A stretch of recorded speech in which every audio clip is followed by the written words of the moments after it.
Hi hello everyone, welcome to our channel. నేను మీ రమాను. ఈరోజు నేను చూపించే రెసిపీ నిమ్మకాయ పులిహోర లెమన్ రైస్ అండి. అచ్చం గుళ్ళో ప్రసాదం టేస్ట్ రావాలంటే ఇలా కూడా ఒక్కసారి ట్రై చేయండి, చాలా బాగుంటుంది.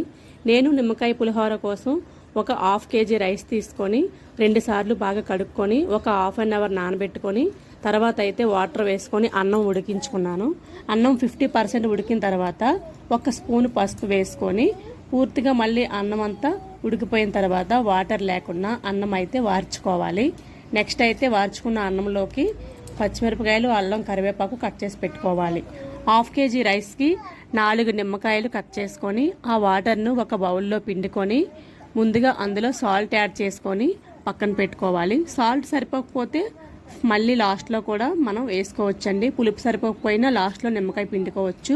ఇప్పుడైతే ముందుగా ఉడికించుకున్న అన్నంలోకి కట్ చేసి పెట్టుకున్న అల్లం, పచ్చిమిరపకాయలు, కరివేపాకు, కొంచెం పచ్చి ఆయిల్ అండి, పచ్చి నూనె కూడా వేసుకొని పైన అన్నం మొత్తం కవర్ చేసుకొని పక్కన పెట్టుకోవాలి. ఇలా కూడా ట్రై చేయండి, చాలా బాగుంటుంది. మేమైతే ఎప్పుడైనా ఎక్కువ పులిహోర చేసినప్పుడు ఇలానే చేస్తాము. నెక్స్ట్ అయితే స్టవ్ పైన కళాయి పెట్టుకొని ఆయిల్ వేసుకొని ఆయిల్ వేడైన తర్వాత ఒక 2 స్పూన్ల ఆవాలు, 3 స్పూన్ల శనగపప్పు వేసుకొని ఒక 5 మినిట్స్ మంట లో ఫ్లేమ్లో పెట్టుకొని ఫ్రై చేయాలి. తర్వాత ఇంకొక 2 స్పూన్ల మినపప్పు కూడా వేసుకొని ఇంకో 2 మినిట్స్ మళ్ళీ ఫ్రై చేసుకోవాలి. లాస్ట్లో 1 కప్పు పల్లీలు వేసుకొని తర్వాత ఒక 5-6 ఎండుమిరపకాయలు, కొంచెం కరివేపాకు యాడ్ చేసుకొని ఇంకో 5 మినిట్స్ మళ్ళీ మంట లో ఫ్లేమ్లో పెట్టుకొని ఫ్రై చేసుకోవాలండి. ఇందులో మజ్జిగ మిరపకాయలు ఉంటే వేసుకొని ఫ్రై చేసుకోండి, ఇంకా టేస్ట్ అయితే చాలా బాగుంటుంది. ఇప్పుడు ఈ పోపు మొత్తం ఫ్రై అయిన తర్వాత మనం ముందుగా ఉడికించుకున్న అన్నంలోకి ఈ పోపుని కలుపుకోవాలి. ఇలా పోపు మొత్తాన్ని వేసేసుకొని మనం ముందుగా సాల్ట్ వేసుకొని ఉంచుకున్న నిమ్మకాయ వాటర్ కూడా పైన వేసుకోవాలి.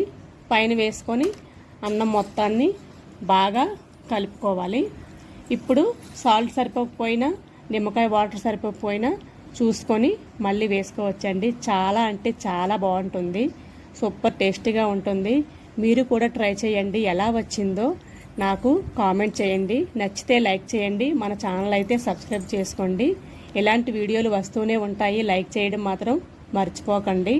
పిల్లలు సైతం ఇష్టపడి తింటారు, మళ్ళీ కావాలమ్మా అని అడుగుతారు. చాలా అంటే చాలా బాగుంటుందండి.